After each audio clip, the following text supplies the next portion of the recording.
যে বক্তার কাজ বক্তব্য দেওয়া, আর দায়ের কাজ হলো মানুষ তৈরি করা, দিনের পথে দাওয়াত দেওয়া, সবাই আল্লাহ তাআলা মুখী হোক, সত্য পথ গ্রহণ করুক, সত্য মানুষের কাছে পৌঁছে যাক। এভাবেই তারা দাওয়াতের ময়দানে দাওয়াতি কাজ করে, যেটা সত্যর দিকে আহ্বান করে, শুধু আল্লাহ সুবহানাহু ওয়া তাআলা এবং তার রাসূলের দিকে আহ্বান করে। তাদের কথায় সৌন্দর্য এবং মাধুর্য ফুটে ওঠে। বক্তার কাজ হলো বক্তব্য দিয়ে ছড়িয়ে দেওয়া, কিন্তু সুন্নাহ প্রতিষ্ঠা করা না।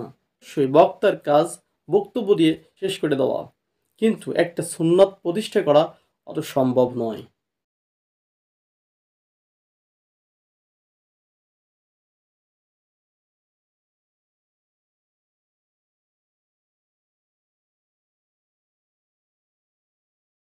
কোরআনুল কোরআনুল কারীম এবং সহিহ হাদিস ভিত্তিক যাদের সবচেয়ে কাছাকাছি আছে, যারা যারা কোরআন এবং সহিহ হাদিসের কাছাকাছি যারা আছে, তাদের মধ্যেও সুন্নাহ প্রতিষ্ঠা করতে গেলে মারামারি, কাটাকাটি, হাতাহাতি, রক্তাক্ত, তর্ক বিতর্ক, বাহাস, মোনাজারা ইত্যাদি দিয়ে তারপরে সুন্নাত প্রতিষ্ঠা হয়।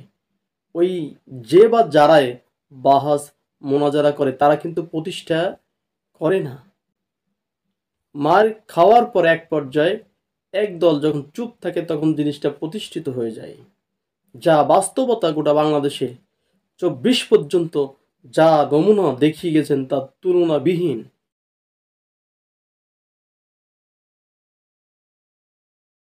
প্রত্যেকটা জায়গায় স্থানে স্থানে এক এক রকম পদ্ধতি।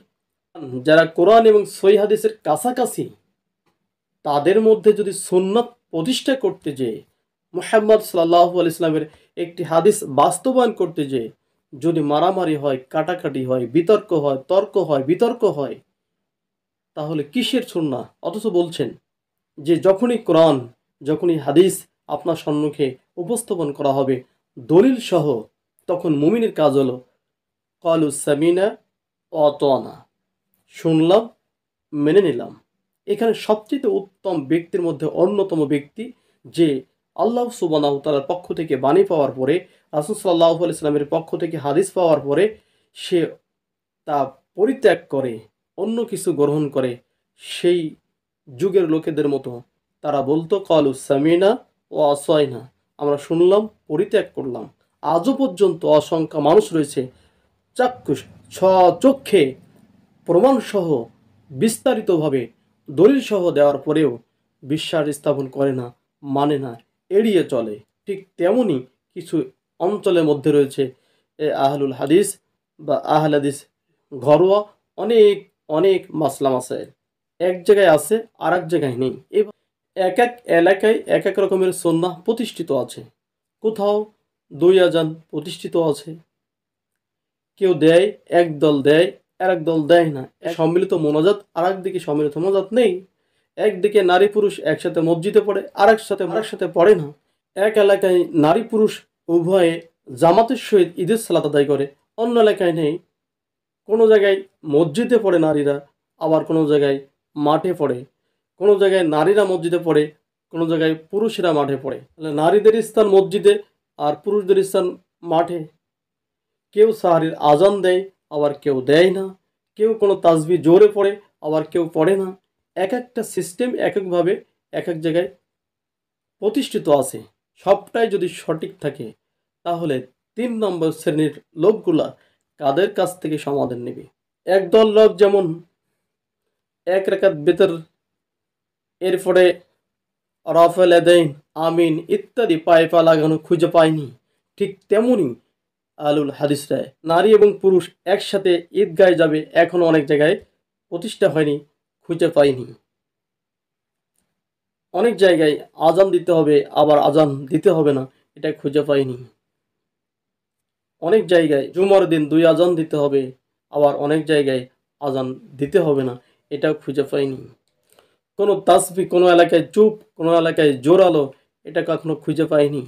কোন লাশকে শোয়াই দিতে হবে, চিৎ করে দিতে হবে, অথবা কাত করে দিতে হবে, এখনো পর্যন্ত পাইনি। কোথাও পেয়েছেন, কোথাও পাইনি। আশ্চর্য! কোনো এলাকায় ইফতারি পূর্বে এখনো পর্যন্ত দোয়া রয়েছে, হাত তুলে মোনাজাত রয়েছে, ফরজ সালাতের পরে রয়েছে, জুমার দিন রয়েছে, আবার এখনো পর্যন্ত কোথাও নেই। তাহলে তারা পেয়েছেন, এরা পায়নি। যারা করতেছেন তারা পেয়েছেন, যারা করতেছে না তারা পায়নি। সবচেয়ে বড় আরেকটি ফিতনা হলো এই যে অনেক জায়গায় এখনো পর্যন্ত রমজান মাসে কি করতে হবে কি করতে হবে না এখনো পর্যন্ত হাদিস পায়নি। আজান দিতে হবে কি দিতে হবে না এখনো পায়নি। কিন্তু সবচেয়ে দুর্ভাগায় হতভাগায় সেটাই এই যে সালাতে আজান নেই, একামত নেই, হাক ডাক কিছু নেই, সেই দিন ঈদুল আজহা এবং ঈদুল ফিতর, ঈদুল আজহা এবং ঈদুল ফিতরে মাইক দিয়ে হাক ডাক করা হয়, অথচ রাতে উঠে রমজান মাসে কি করতে হবে সেই বিধান পাওয়া যায়নি। কিন্তু ঈদগাহে যাওয়ার সময় সবাইকে ডাকতে হবে, মাইকে ডাকতে হবে, 2 মিনিট, 5 মিনিট, 7 মিনিট বাকি আছে, 10 মিনিট বাকি আছে, 5 মিনিট বাকি আছে, 2 মিনিট বাকি আছে, আপনারা তাড়াতাড়ি চলে আসুন। এই হাক ডাকটা সহি আছে, সুন্নাহ হয়, কিন্তু রমজান মাসে ডাকটা সুন্নাহ হয় না। যারা বিভিন্ন জায়গায় দাওয়াত দিয়ে পড়ে, সেই যারা দাওয়াতি কাজ করে তাদের মধ্যেও এখনো প্রতিষ্ঠা হয়নি। আশ্চর্য বিষয়, ধর্ম কোথায় প্রতিষ্ঠা করবেন? আর সেখানে হয় বাহাস, মোনাজারা, প্রমাণ সহিত, দলিল সহিত ইত্যাদি, মারামারি, কাটাকাটি ইত্যাদি হয়।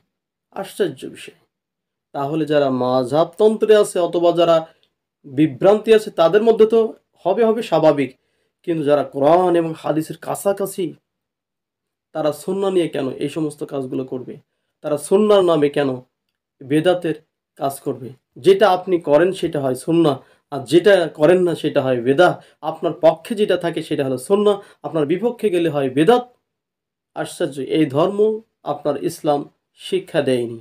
আসুন না, যখনই যে অবস্থায় যেভাবে কোরআন এবং সহিহ হাদিস আপনার সম্মুখে আসবে তখন দ্বিধা দ্বন্দ্ব তর্ক বিতর্ক ছাড়াই মেনে নিতে হবে, এটা হলো মুসলিমের কর্তব্য।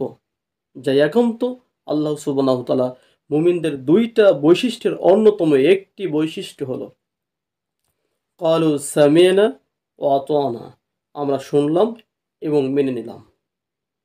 আসুন না আমরা সকল তর্ক বিতর্ক ছেড়ে দিয়ে আল্লাহ এবং তার রাসূল সাল্লাল্লাহু আলাইহি ওয়াসাল্লামের দিকে অগ্রসর হয়।